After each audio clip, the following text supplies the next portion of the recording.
É. Mas quando a gente para pensar, professor, né, o que falta? Falta mais recurso, falta investimento, porque ele é uma pessoa perigosa. De fato, a gente tem uma pessoa muito perigosa. O que está faltando? Eu acho que o perigo se revela pela sequência de crimes, né? Primeiro, o estupro de vulnerável contra uma pessoa com síndrome de Down. Depois, o estupro de vulnerável contra uma pessoa com menos de 14 anos, que é filha dele, né? E depois o crime de homicídio contra essa própria filha, em razão dos crimes anteriormente praticados. E esse quadro revela uma gravidade extremada, não há dúvida, né? E isso que me chama a atenção.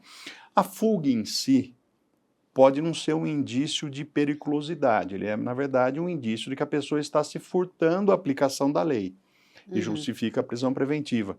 Mas, sempre que a gente, né, o ditado, os provérbios, eles sempre revelam um sentimento do povo, do leigo. A gente fala, né, quem não deve não teme, onde a fumaça há fogo, etc. Mas a verdade é que não, juridicamente, a fuga não é uma presunção de responsabilidade.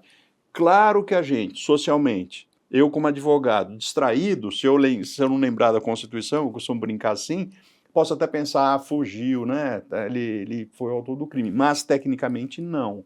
Eu não posso levar a presunção de que ele foi o autor do crime pela fuga. Aqui me parece que prova há bastante, ele praticou o crime de homicídio na frente da esposa, mãe da vítima, na frente do filho pequeno, então acho que a prova vai ser bastante fácil de se produzir contra ele, Porque né? a gente está falando de uma pessoa perigosa, né, Sem de dúvida. alta periculosidade, que está à solta. O que está faltando, né, assim, falta investimento do Estado, capacitação dos nossos profissionais, porque esse tipo de ser humano não pode ficar solto, ele vai cometer outros crimes. Não pode ficar solto. É interessante que a gente tem mais dificuldade de prender as pessoas que têm trabalho mais informal, né? Uma pessoa com uma classe social que dificilmente ele vai ter fazer compras com cartão de crédito. Outro dia eu vi, por exemplo, um juiz pedindo informações para uma determinada empresa que vende no varejo pela internet, porque daí é difícil uma pessoa hoje de classe média viver sem fazer uma determinada compra. Mas quem faz um trabalho, por exemplo, braçal, um trabalho sem tanta qualificação, ele pode sair aí pelo Brasil e trabalhar informalmente, tocar a vida dele, se alimentar mal, vai ser sempre uma coisa muito precária, e pode não ser encontrado, né? Eu não sei o que dizer, assim, como a gente poderia implementar recursos para aumentar essa efetividade. Me falta aí um conhecimento especificamente da polícia, que técnico usar para descobrir. Mas me parece isso, assim, é uma pessoa que consegue ficar incógnito exatamente porque ele não tem um trabalho formal, ele não deve ter rede social, não deve ter cartão de crédito, talvez não tenha conta em Ou banco. seja, ele é Um invisível. um invisível. E aí uma outra pergunta para os dois aqui, né, a gente está aí com a lei, né, da castração química. Ele se enquadraria nessa lei, vamos dizer assim, né, porque ele comete crimes contra a dignidade sexual. Isso tem? A Constituição assegura que ninguém vai ser submetido a uma pena cruel. A ideia de castração química na verdade, uma ideia falsa.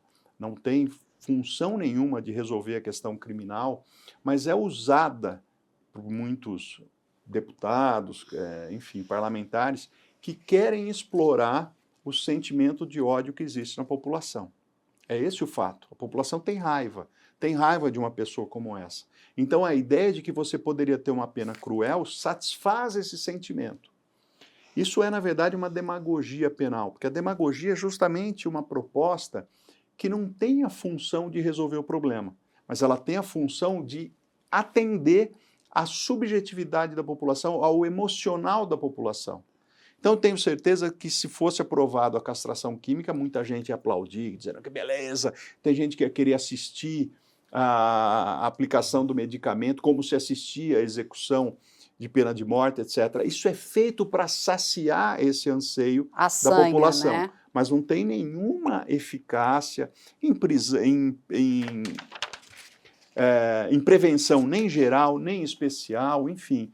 É uma ideia falsa, um falso, enfim, uma promessa aí que fantasiosa. Eu concordo também, né? Também já li vários estudos, né? Porque isso, em alguns estados, nos Estados Unidos, existe essa previsão legal que se a pessoa, né, se submeter à castração legal, ela teria a pena comutada, enfim.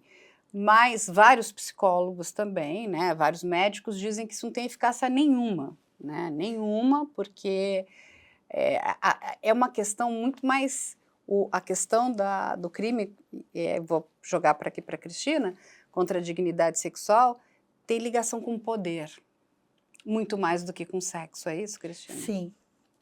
Sim, o que me preocupa é o seguinte, o instinto, ele não vai sumir com a castração. E provavelmente ele vai ser direcionado para alguma outra atitude que provavelmente vai estar ligado tanto quanto à violência. Como que ele vai lidar com aquela frustração dele? Para dar um exemplo, por exemplo, quem faz a operação bariátrica.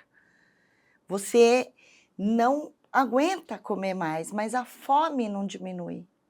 Entende? Porque ela é uma coisa que você não Compulsão, cuidou da sua Isso, compulsão alimentar. Da sua compulsão alimentar. Você vai até tentar e não vai conseguir, mas você Isso. não tirou a vontade, é isso? Isso.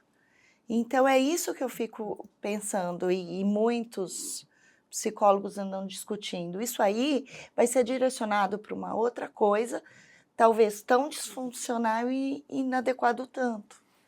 Ou Não seja, é que... não resolve nada. Eu me lembro de um processo que eu vi quando era estudante, então faz um bom tempo. E foi o processo que dois processos mais me impressionaram na vida. Esse foi um deles. E eu não vou dar muitos detalhes, porque é uma coisa horripilante.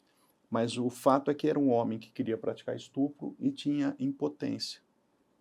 E ele usava o braço para o estupro. Era estupro seguido de morte. Entendeu? Então, assim, ele tinha aí uma impotência por alguma razão, mas tinha... Então não é propriamente uma coisa de libido, né? É muito triste isso, né? É muito dramático. É o que ela falou, você vai por um outro caminho, porque o desejo não saiu da sua cabeça, a castração química não resolve isso, mas é importante a gente falar para as pessoas entenderem, porque parece que aí veio a solução. Agora temos a castração química, isso já está comprovado nos Estados Unidos que isso não tem eficácia nenhuma, apesar de alguns estados ainda usarem esse tipo de vamos dizer, né, de comutação de pena, né? Sim. Os homens passam pela castração química e aí conseguem, acho que, uma diminuição de pena.